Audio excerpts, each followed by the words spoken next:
Dos caminos, dos destinos. Abramos la palabra del Señor en el libro de Apocalipsis, capítulo 14, versículo 13. Libro de Apocalipsis, capítulo 14, versículo 13. Dice así: Oí una voz que desde el cielo me decía: escribe, bienaventurados de aquí en adelante los muertos que mueren en el Señor. Sí, dice el Espíritu, descansarán de sus trabajos, porque sus obras con ellos siguen. Juan, que es el autor de este último libro de la Biblia, desde la isla de Patmos, donde se encontraba desterrado, escribe a los creyentes que se encuentran en esos momentos siendo perseguidos. Y a través de un simbolismo propio de una literatura judía, les da palabras de aliento y de esperanza en esos momentos tan críticos de su vida espiritual. Al leer el libro podemos decir que está lleno de consuelo y esperanza para todo cristiano, aunque evidentemente también encontramos advertencias serias y que en este capítulo 14, como en otros, evidentemente, pues así los podemos apreciar. Muchos pensamos que el libro de Apocalipsis es simplemente un libro escatológico de difícil comprensión, y es cierto que hay figuras que aparecen que resultan complicadas de entender. Pero como alguien dijo, no es un libro más difícil que otros, porque en él, si tuviéramos que hacer un resumen, diríamos que Cristo vence. Pero añadiría otra frase más, aparte de la de Cristo vence, y es que también nos enseña y nos lleva a que Cristo viene, Maranata.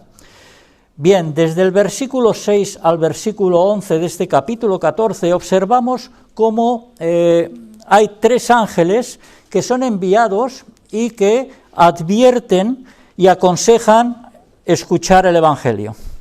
Así observamos cómo el primer ángel es enviado a transmitir el Evangelio a todos. El segundo ángel anuncia la ejecución del juicio porque no se atiende a las advertencias. Y se vive como nos indica Juan en el capítulo 17, versículo 2 del mismo libro de Apocalipsis, o en el capítulo 18, versículo 3 del mismo libro, donde dice: porque todas las naciones han bebido del vino del furor de su fornicación, y los reyes de la tierra han fornicado con ella, y los mercaderes de la tierra se han enriquecido de la potencia de sus deleites. Nos está hablando de la inmoralidad, la existencia de la inmoralidad total. Y el tercer ángel y último enviado da a conocer las consecuencias de no aceptar el Evangelio. Por contraste, los que guardan la fe y se mantienen fieles a Dios serán, nos dice el texto que hemos leído, bienaventurados porque vivirán en la presencia de Dios. Y en el versículo 12, el anterior, se nos da la clave y el llamado a no olvidar que hay que perseverar en esa fe. Nos dice que aquí está la paciencia de los santos, los que guardan los mandamientos de Dios y la fe de Jesús. Así que con este panorama entramos al versículo 13 de lleno, que es la base del mensaje en esta mañana. Se observan dos cuestiones en este versículo. La primera es que contiene una declaración y posteriormente una explicación. Fijémonos que se nos dice que los muertos en el Señor son bienaventurados, para después explicarnos el por qué.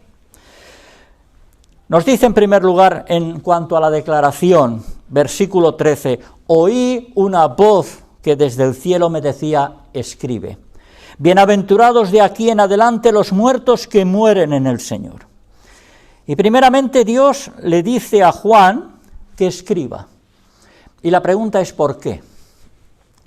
¿Acaso no puede enviar a alguien a aquellos creyentes que son perseguidos e irles anunciando lo que Dios le está transmitiendo a Juan? ¿Por qué?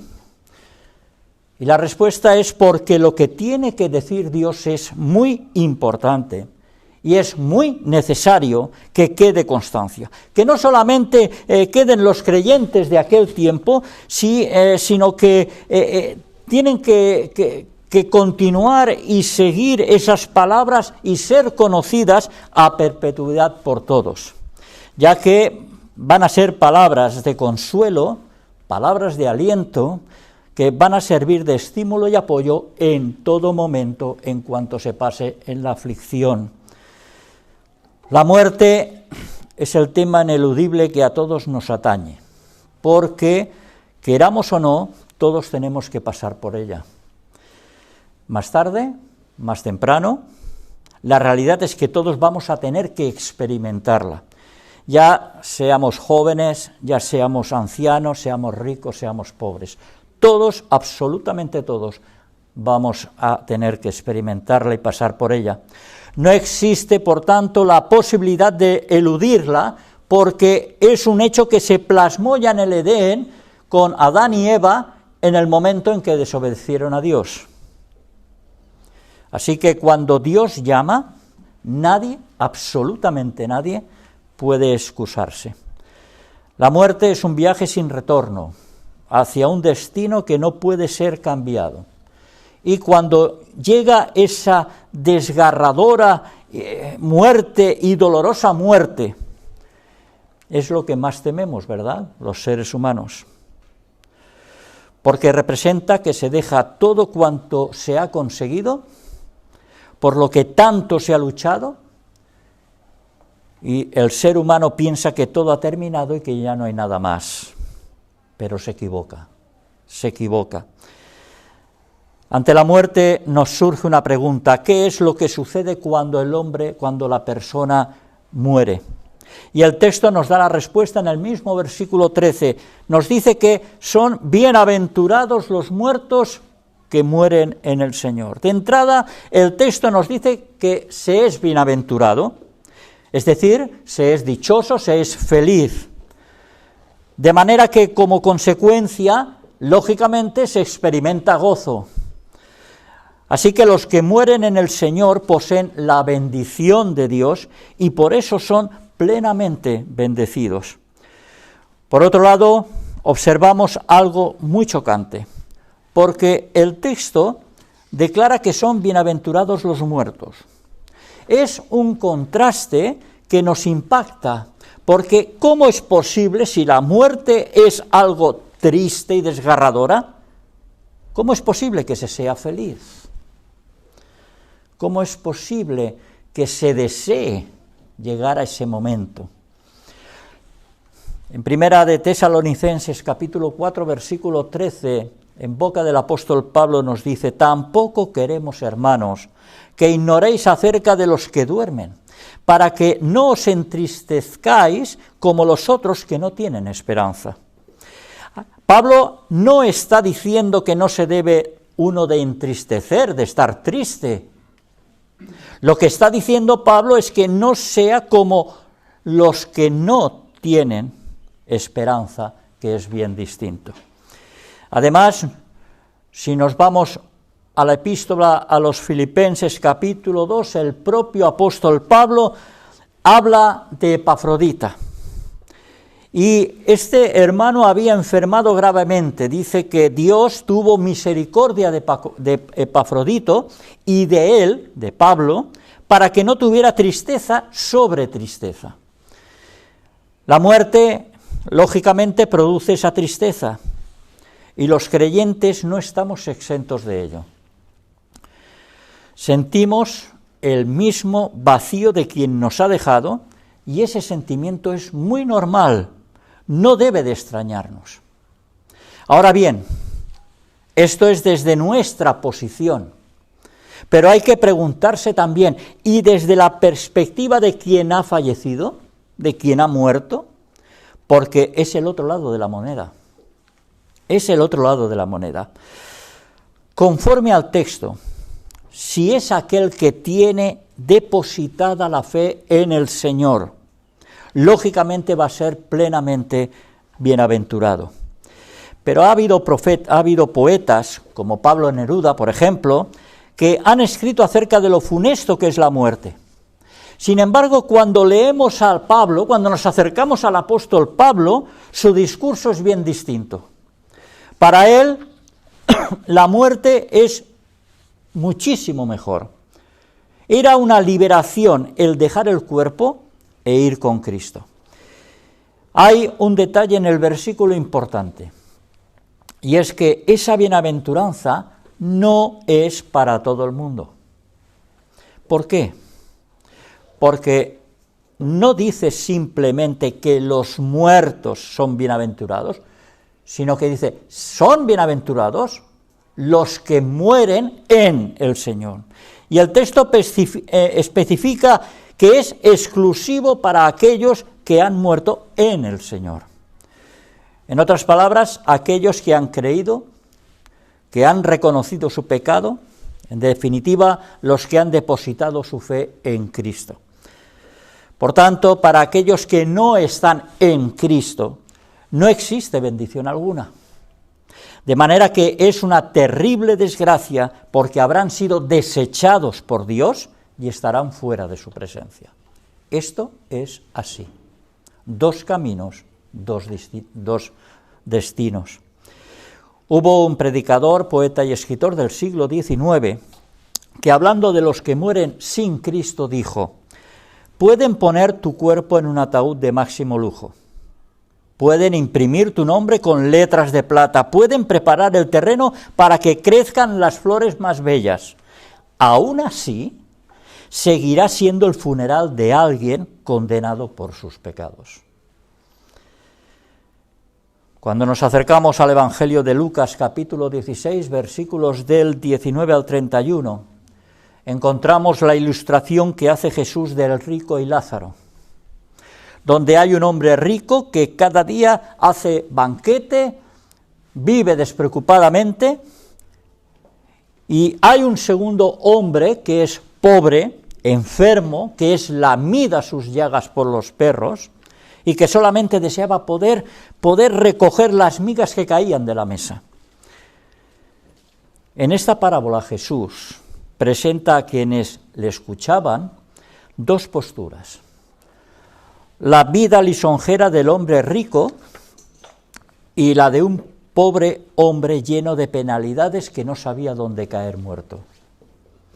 Pero además hay dos enseñanzas. La primera es una advertencia a todas las personas que se parecen al hombre rico, que viven en la despreocupación y en la buena vida, y que no atienden a la palabra de Dios. La segunda enseñanza es mostrar el cambio en la situación personal, donde una vez traspasado el umbral de la muerte, no puede variarse el destino eterno. Es el resultado de no haber querido acercarse a Dios, de haber continuado bajo el pecado, de forma que, llegado el momento, van a ser juzgados bajo la justicia de Dios. Y no se podrá alegar inocencia. ¿Sabéis por qué? Porque Dios conoce hasta lo más profundo del corazón del ser humano. Como leemos en Hebreos capítulo 4, versículo 13, no hay cosa creada que no sea manifiesta en su presencia, antes bien, todas las cosas están desnudas y abiertas a los ojos de aquel a quien tenemos que dar cuenta. No creamos que podemos esconder aquellas cosas que nos delatan. No creamos que podemos esconder aquellos malos pensamientos. No pensemos que podemos esconder aquellas malas acciones. No tenemos ni podemos ser ingenuos, porque la vida no guarda ningún secreto que no conozca a Dios. Así que grabemos en nuestra mente y en nuestro corazón que solamente son bienaventurados quienes han sido justificados por la fe en el Señor. Como dijo bien y dejó bien claro el apóstol Pablo cuando se dirige, ¿verdad?, a los hermanos de Roma, Y en la carta a los Romanos capítulo 5 versículo 1 dice: justificados pues por la fe tenemos paz para con Dios por medio de nuestro Señor Jesucristo. La justificación significa que Dios, que es el juez justo, declara justo a quien deposita su fe en Cristo, es decir, Dios como juez declara inocente al pecador que ha abrazado esa cruz de Cristo y ha depositado su fe en él. La Biblia declara que la paga del pecado es muerte. Por tanto, esa deuda no se puede dejar sin pagar. Pero por el amor de Dios que envió a su Hijo, la segunda persona de la Trinidad, a pagar esa deuda, nos preguntamos: ¿y cómo lo hizo? Pues lo hizo muriendo en una cruz, voluntariamente, por amor a ti y por amor a mí. Dios, por medio del sacrificio de su Hijo, da una oportunidad al ser humano para que se arrepienta de esos pecados, pero si no se hace, el resultado es bien claro. No será bienaventurado, sino expulsado de la presencia de Dios. No hay que caer en el error de que, bueno, porque si vivo bajo una religión, pues voy a ser salvo. No, solamente se es salvo por la fe en Cristo. No pensemos tampoco que las obras nos van a librar, porque no es así. Solamente salva la fe en Cristo, como nos dice la palabra en Efesios capítulo 2, versículo 9, no por obras, para que nadie se gloríe. Y más adelante el mismo apóstol Pablo, escribiendo a los filipenses en el capítulo 3, les dice: ciertamente aún estimo todas las cosas como pérdida por la excelencia del conocimiento de Cristo Jesús, mi Señor, por amor del cual lo he perdido todo y lo tengo por basura, para ganar a Cristo y ser hallado en Él, no teniendo mi propia justicia que es por la ley, sino la que es por la fe de Cristo, la justicia que es de Dios por la fe. Así que si en la muerte estamos unidos por la fe en el Señor, seremos hallados por Él bienaventurados. Por el contrario, todo aquel que ha desechado esa salvación que ofrece Cristo, encontrará la realidad de su vida, no estando gozando en la misma presencia de Dios por toda la eternidad. Esta es la realidad de ellos. Y esta es la terrible realidad a la que se habrá de enfrentar aquellos que no se alleguen, se acerquen, reconozcan y se arrepientan de sus pecados. Así pues, la dicha de ser bienaventurado, como nos dice el texto, es para quienes hemos sido reconciliados con Dios por medio de la fe en Cristo Jesús. Y esta es la declaración que recibe el apóstol Juan. Ahora nos adentramos en la explicación. Versículo 13. Sí, dice el Espíritu, descansarán de sus trabajos porque sus obras con ellos siguen. ¿Por qué son bienaventurados los que mueren en el Señor? Son bienaventurados por dos razones. La primera, porque descansarán de sus trabajos. Y esto nos lleva, por ejemplo, a la figura, ¿verdad?, del agricultor o del labrador, que después de un arduo trabajo se dirige al hogar, entra en su casa para encontrar el verdadero descanso después de un largo día de fatiga. Y es que la vida no es un camino de rosas, no es comamos y bebamos, no es un camino de rosas. La vida está llena de aflicciones, de circunstancias que nos quitan el sueño, donde hay momentos en los que tenemos la sensación, ¿verdad?, de un ahogo, de estar en un pozo y no poder salir, de no ver la salida. Pero llegará el día en que todo eso va a desaparecer por completo. Ya no nos jugará malas pasadas nuestro temperamento, no nos jugará malas pasadas nuestra falta de juicio, nuestro egoísmo o aquello que debíamos hacer y no hicimos. Nunca más llevaremos esa carga el día que el Señor nos llame a su presencia. ¿Y sabéis por qué? Porque en la presencia de Dios todo, absolutamente todo, es perfecto. No hay llanto ni tristeza, donde no hay dolor ni desesperación, donde no hay murmuración ni malos pensamientos. Pero hay un pero. Pero mientras tanto,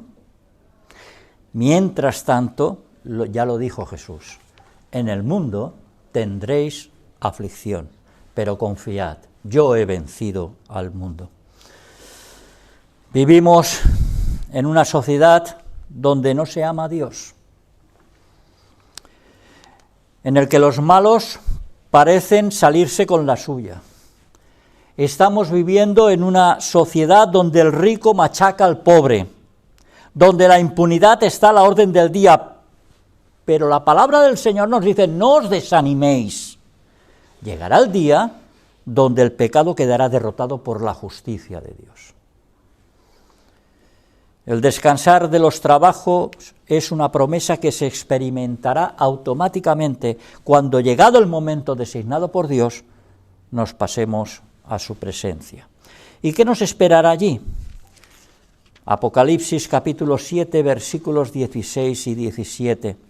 Ya no tendrán hambre ni sed, y el sol no caerá más sobre ellos ni calor alguno, porque el Cordero que está en medio del trono los pastoreará y los guiará a fuentes de aguas de vida, y Dios enjugará toda lágrima de los ojos de ellos. Salmo 23. Pero hay más. Juan, escribiendo en el mismo libro, en el capítulo 21, versículo 3 y 4, nos dice: y oí una gran voz del cielo que decía: he aquí el tabernáculo de Dios con los hombres, y Él morará con ellos, y ellos serán su pueblo, y Dios mismo estará con ellos como su Dios. Enjugará Dios toda lágrima de los ojos de ellos, y ya no habrá muerte, ni habrá más llanto, ni clamor, ni dolor, porque las primeras cosas pasaron. Cuando Juan está escribiendo estas palabras, haciendo la función de amanuense, se desprende que aquí y ahora, en este mundo caído, sí que hay. Hay lloro, hay sufrimiento, se pasan enfermedades, el corazón se duele por todo lo que se vive. En cambio, en la presencia del Señor, eso no existe, porque allí no tiene cabida el pecado. Por tanto, allí podremos descansar, como nos dice el texto, de todos los trabajos, no de algunos, de todos, de todos. La segunda razón se encuentra en el mismo versículo 13. Bienaventurados de aquí en adelante los muertos que mueren en el Señor. Sí, dice el Espíritu, descansarán de sus trabajos, porque sus obras con ellos siguen. ¿Qué no dice el texto? El texto no dice que seremos aceptados por las obras. Lo que dice es que las obras, que son la consecuencia, es el resultado de la fe, acompañarán a quienes han muerto en el Señor. Si bien por la obra de Cristo en la cruz somos aceptados por Dios, la palabra de Dios también enseña que todo lo que hayamos hecho recibirá recompensa. Y nuevamente el apóstol Pablo, cuando se dirige a los creyentes de Corinto, en su segunda carta, capítulo 5, versículo 10, dice que cada uno recibirá según lo que haya hecho, por más pequeño que haya sido. Todos vamos a ser juzgados. Todos vamos a ser juzgados. Y se nos va a recompensar conforme a la forma en que hayamos vivido, según al servicio fiel y comportamiento tenido, tal como el propio Pablo en la misma carta a los Corintios, ahora en el capítulo 9, versículo 6, dice, el que siembra escasamente también segará escasamente, y el que siembra generosamente, generosamente también segará. Y Juan, en el Apocalipsis, capítulo 22, versículo 12, dice, he aquí yo vengo pronto, son palabras del Señor, y mi galardón conmigo, para recompensar a cada uno según sea su obra. Y en la parábola de los talentos, allí Jesús lo deja bien claro. Lo deja bien claro. Por tanto, el galardón que el creyente recibirá será conforme a lo que haya realizado y sobre todo habiendo tenido siempre como meta el glorificar a Dios. Esto no lo perdamos de vista. Así que las obras que hayan hecho todos aquellos que han muerto en el Señor quedarán con nosotros para testimonio, pero también irán con ellos. Los que han muerto en el Señor, les acompañarán sus obras y serán debidamente recompensados. Quienes mueren en el Señor son bienaventurados, plenamente felices, porque experimentan el gozo del que habla el salmista en el Salmo 16, versículo 11. En tu presencia hay plenitud de gozo, delicias a tu diestra para siempre. Dios nos ha revelado en su palabra estas cosas para consolarlos en medio del sufrimiento y la aflicción, en medio de la tristeza y del dolor, porque lo que nos espera es indescriptible. No hay palabras para poder expresarlo, ni tan siquiera explicarlo en toda su dimensión. Dice Pablo, capítulo 8, versículo 18, tengo por cierto que las aflicciones del tiempo presente no son comparables con la gloria venidera que en nosotros ha de manifestarse. Tengo por cierto, ¿lo tienes tú también por cierto? Como dice el versículo 13, los muertos que mueren en el Señor son bienaventurados. Por tanto, podemos enfrentar con confianza la vida y la muerte, porque contrariamente a lo que dicen aquellos que viven desordenadamente, la muerte es el principio de una vida plena eternamente en la presencia del Señor. Y allí conoceremos cómo fuimos conocidos, y allí veremos cara a cara con todos los que nos han precedido, que ya están gozando y deleitándose junto a Dios.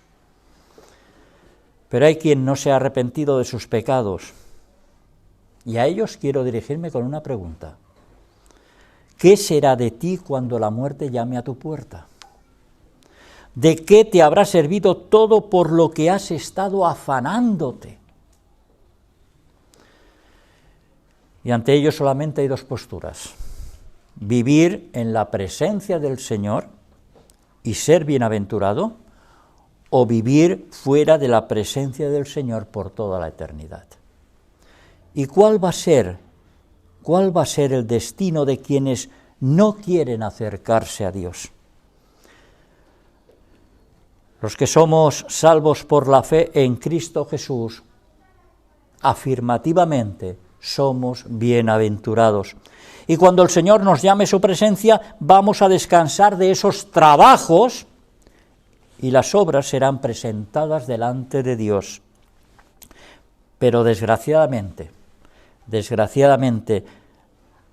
los que no aceptan al Señor como su Salvador no serán bienaventurados y estarán por toda la eternidad apartados del gozo de estar en la presencia de Dios. Si hay alguien que todavía no ha dado ese paso de fe, le invito a que recapacite, sea consciente de su situación, porque lo que nos dice la palabra de Dios es verdaderamente nuestra realidad, tanto la tuya como la mía. Recapacita, que el Señor nos bendiga.